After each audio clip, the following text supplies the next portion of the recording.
Socrates was the classical Greek thinker who is widely regarded as the founder of modern Western philosophy.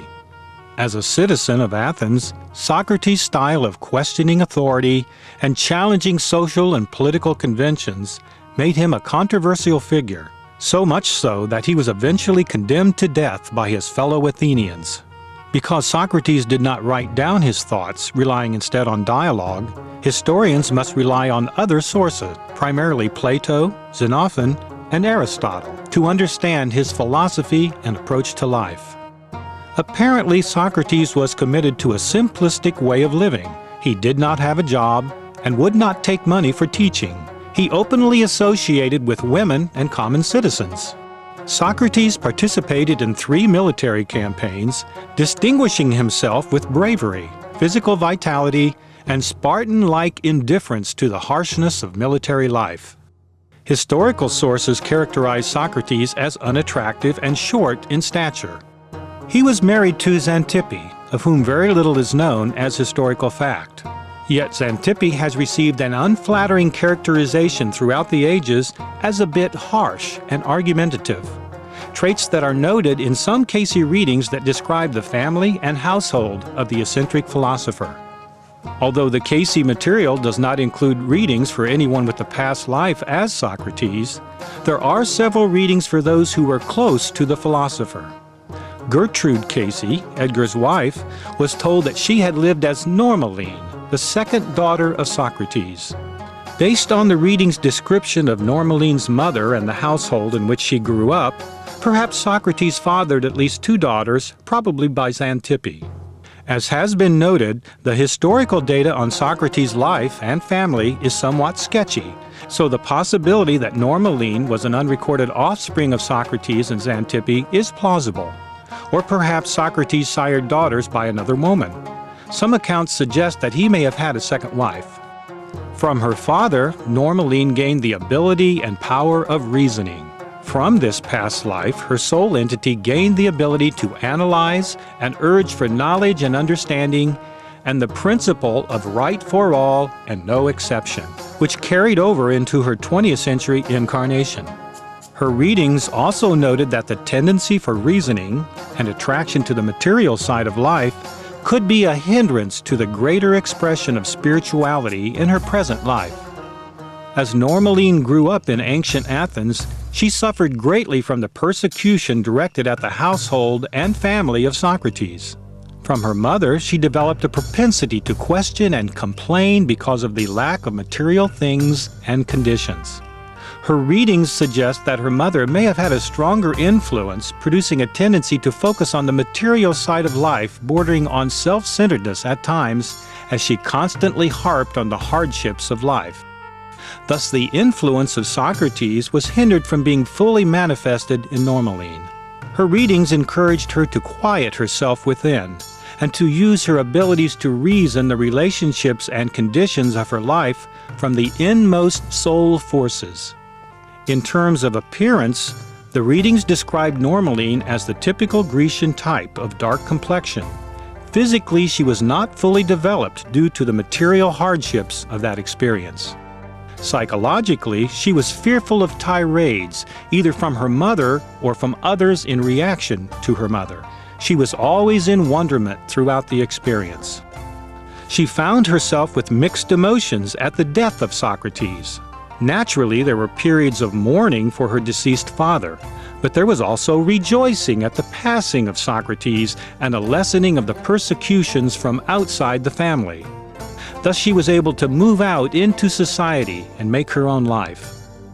In one of her readings, Mrs. Cayce asked about the contacts she may have had with some of the notable individuals who were alive at the time of Normaline. Her reading noted that she had served as a nurse and caretaker of Alexander, whom we will discuss in a later section. Normaline became acquainted with Xenophon when she visited her mother at his household.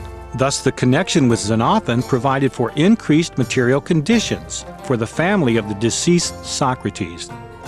In 1926, a 22-year-old woman was given a reading stating that the greatest development in any of her earthly lives occurred in ancient Greece when she was a servant in the household of Socrates.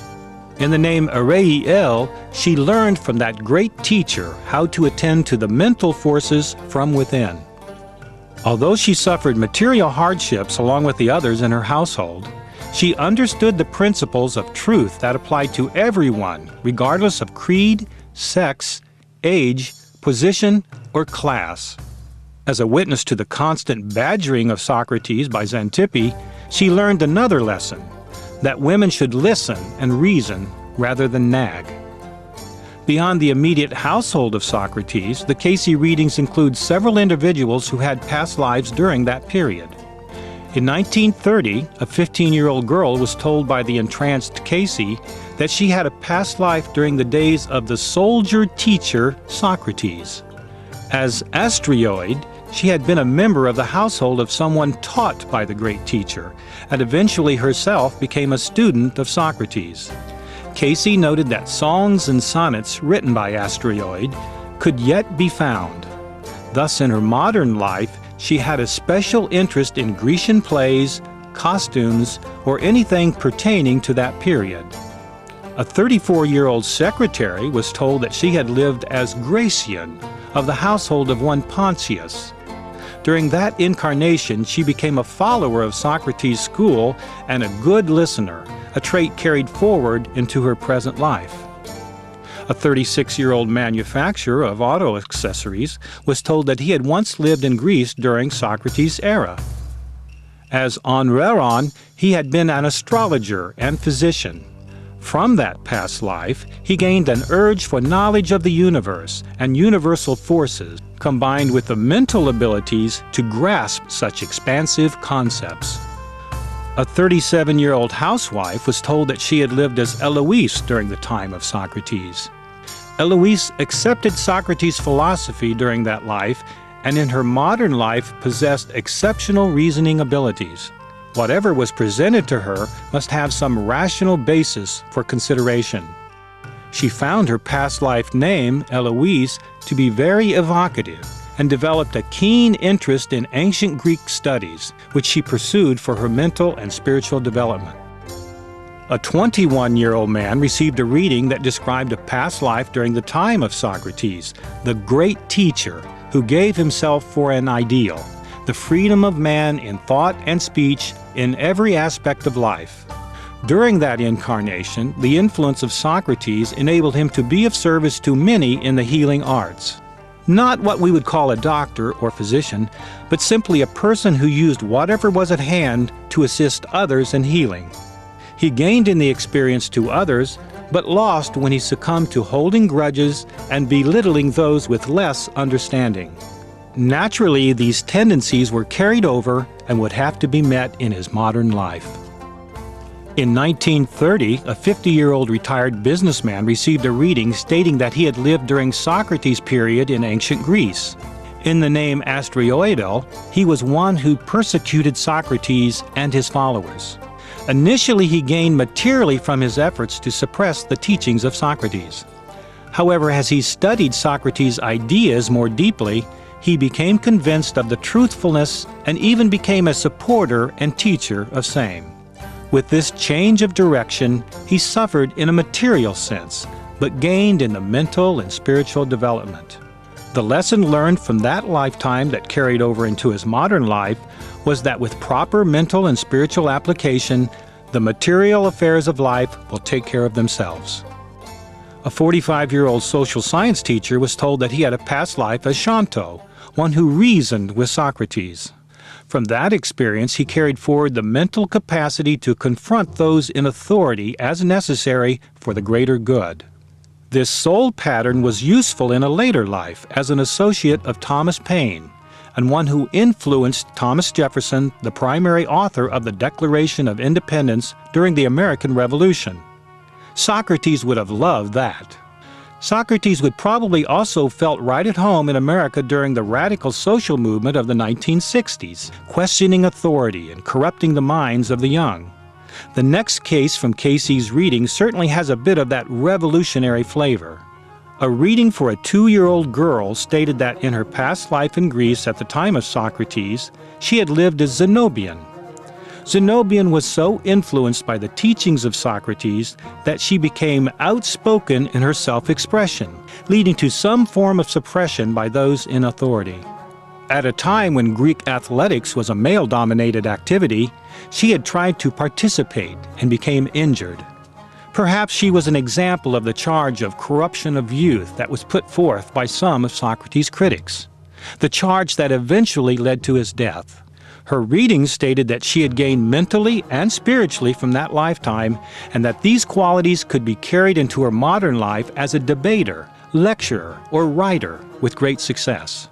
Her parents were told that during adolescence she would assert herself in no uncertain terms, thus the need to direct her constructively during childhood. Her parents were also cautioned that the athletic injury she had suffered in ancient Greece would produce a vulnerability to disease or accident in her feet or lower limbs during childhood years. A reading given for a 30-year-old psychologist indicated that the man had been one of the Athenian citizens who voted to have Socrates put to death, so that he would not undermine the youth of the land.